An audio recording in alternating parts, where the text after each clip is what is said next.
કેમ છો? Welcome to my new blog. અત્યારે હે વરસાદ જોરદારનો બહાર અને આખી સોસાયટીમાં પાણી ભરી ગયું. ગટરનું વરસાદનું બધું ભેગું આવી ગયું પાણી અને માહોલ જોરદાર. ને અમારો આ નાનો દોસ્ત બચારો જો વરસાદનો ફીકી ગયો હે તો અંદર હે શાંતિથી ફટાફટ ભૈયાનો પ્રોગ્રામ કરવાનો પ્લાન હે અત્યારે.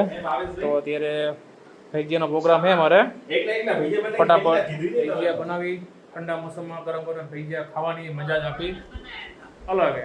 બટેકા બાફી નહીં ખાય અને પાલકનું રબડું બનાવી નાખ્યું જોરદારનું ચણા લોટવાળું. અને હવે ફટાફટ બટેકા ફોલીને ચૂંદો કરીને મસાલા નાખીને એના ભજીયા પાલકના ભજીયા બનાવવાના છે.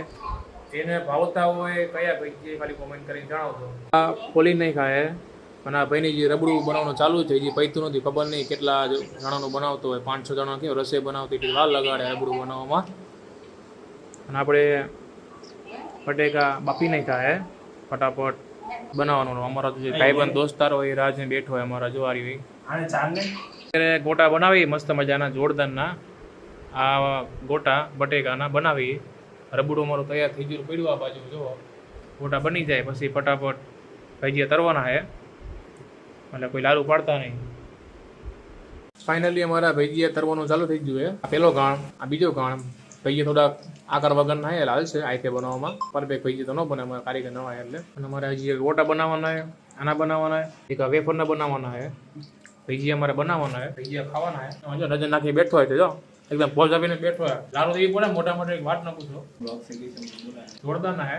નજરનું નાખલા ભાઈ તમને ગોટા ના ભાવે, પાલક ના ભાવે, વેફર ના ભાવે, ડુંગળી ના ભાવે, બટેકાની પતરી ના ભાવે કોમેન્ટ કરીને જણાવજો.